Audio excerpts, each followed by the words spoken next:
Tonight's forecast is sponsored by Ashbrook Audiology, where relationships matter.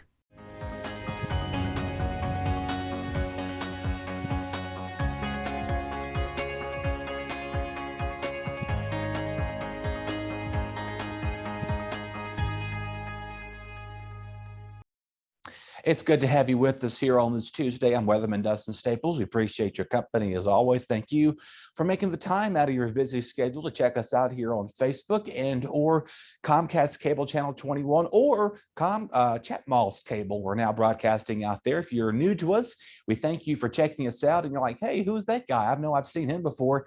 You've probably seen me on social media if you have yet to watch us out on Chatmall's Cable. So thank you for reaching out to us, and always we'll enjoy hearing your feedback and let us know what ways we can get the word out there to you. That's our job here as journalists, to make sure we strive for accuracy as we go on as well. Of course, we're going to see lots of sunshine continue. As you know, our sunsets are getting later and later every day. At this point now, we've been reporting out some beautiful sunsets over the last several nights. Of course, minus on Monday, we had that cloud cover that kind of prompted the winter weather in the start of the day. Then, of course, we saw a nice and much calmer start to the day to this morning, minus that few areas of freezing fog that was able to quickly lift. But after sunrise, we'll gradually see our sunshine continue overnight. We'll see clear skies take apart. Lows will go from the mid-30s, will drop down near the 20s for our overnight lows with clear skies overnight. There'll be a calm wind out there, so nothing to be concerning about with anything blowing around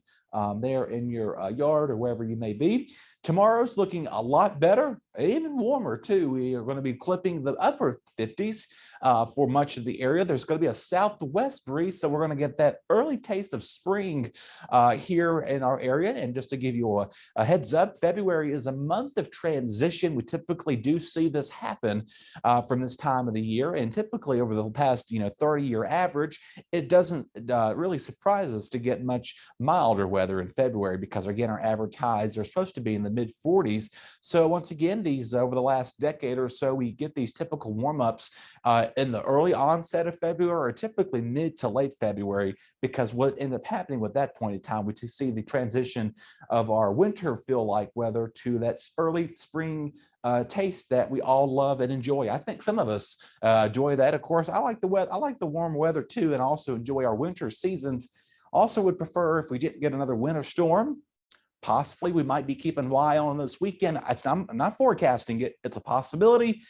Right now, again, computer models are in this debatable argumental states. Once a couple of computer models have it moving in, we have got two systems moving, and we have a front from the west moving in, and we also have a storm system from the south that's going to be kind of interacting with this. Some of the models has that storm system from the west moving in, ending as a few light snow flurries and or rain showers. Meanwhile, you have the other computer models coming together with both storms.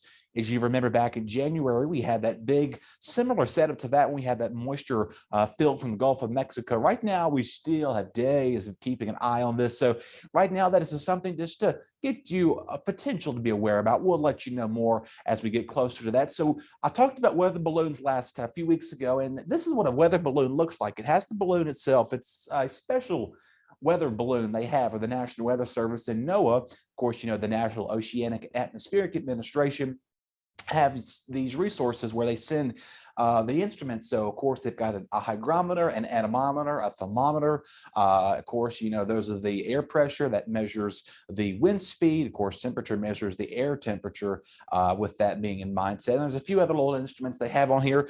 What they do, these get released twice a day. Just depends on what time of the day they typically do this. They like to sometimes do it in the morning, and then sometimes wait to mid to late evening, because they can have enough weather data that begins to process. And once that weather data is collected, it is then released and generated into these computer models that I've been telling you about for quite a while now.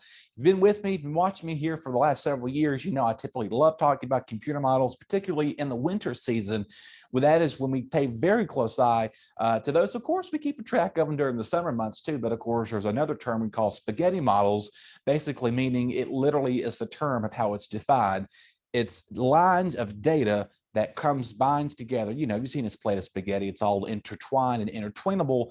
That's what those computer models put together. We call them spaghetti plots models, and you see those during the summer months. We don't have spaghetti models in the winter months. We have to, look at our traditional computer.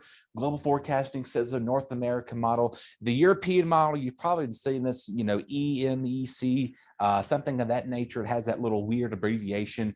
Of course, there's hundreds of computer models as well that we also look at, but those are just a few of the main important ones we typically use and look at and track storms, whether if it's a winter storm or a hurricane or whatever may be happening in the atmosphere. So once again, if you're in the middle of science class for your kids at home and you're wondering what, if you're studying parts of weather, you now know, gave you a few freebies out there if you have a quiz or something coming up. So I was not paid to say that, but I will let you know that it is good information to know, particularly if you are studying a science lecture in the middle of your class as well. So once again, hygrometer, anemometer, and thermometer, and many other ohmmeter meters we use in the weather and science world. Okay, I think I've geeked enough all you out there. I hope you enjoy it. I love doing this, and I hope you enjoy watching me do these too, because it makes my job a lot fun, particularly when the weather's calm. We call those the boring days in the weather department. So I got to find something interesting to talk about for you for about, roughly 4 to 7 minutes a day